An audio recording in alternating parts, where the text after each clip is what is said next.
The girl rejected 99 arranged marriages, so her grandfather threw her out of the house. Just when she thought her life was over, he tossed out one last marriage contract. She had to choose a husband from 3 CEOs, or never return home again. Before she could react, the butler cut off all her black cards. The girl had zero intention of getting married, so she disguised herself as a shabby, ugly village girl. Then she headed straight to the city of her marriage candidates. The 3 CEOs, clueless, were still imagining a goddess, but an unbelievably ugly country girl jumped straight into CEO 1's car. CEO 2 stared in confusion.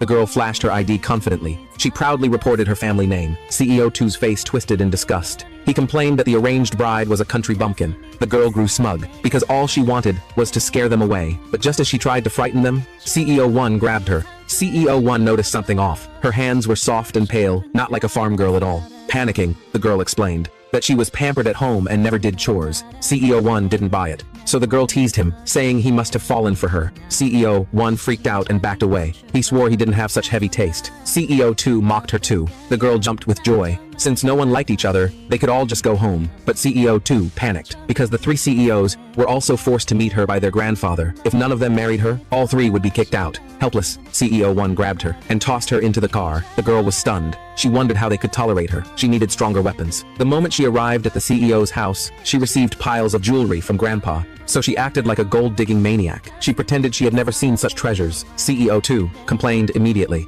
Then the butler arrived with news that completely broke the CEOs. The girl would enter the family company, and the 3 CEOs had to take turns driving her to and from work every day. The girl had to choose one fiancé from the 3 CEOs, and every single one of them prayed they wouldn't be chosen. But the girl pointed straight at the coldest CEO. The cold CEO shot to his feet in anger. The girl backed away instantly. She only chose him to sabotage the marriage. With the cold CEO beside her, she grinned foolishly. The cold CEO could only accept it helplessly. But his nightmare was just beginning, because the girl sleepwalked into his room that night. She rolled over and accidentally touched him. The alert CEO sat up immediately. The girl, now back to her true face, panicked. She turned and tried to flee, but the CEO caught her in seconds. She stomped his foot in panic, and accidentally pulled down his pants. She screamed he was a pervert. The CEO was speechless. He pulled his pants back up in silence. The girl used the moment to run back to her room. The next morning, CEO 2 mentioned strange noises. The girl panicked and spit out her breakfast. CEO 2 immediately blamed her. The girl denied awkwardly. The cold CEO, furious, stood up to leave. He ordered the girl to follow him.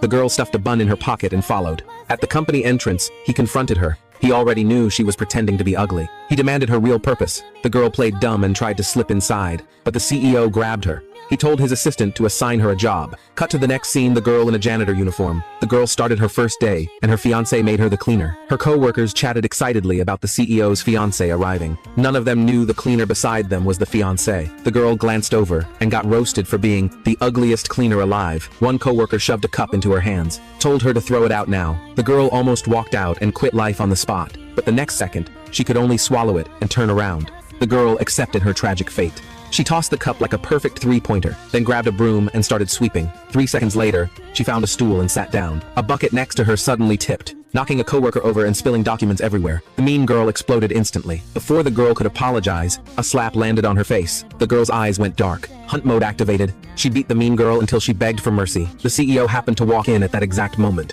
The mean girl immediately pointed at the cleaner and complained. The girl nearly exploded. She called her a 1,000-year green tea.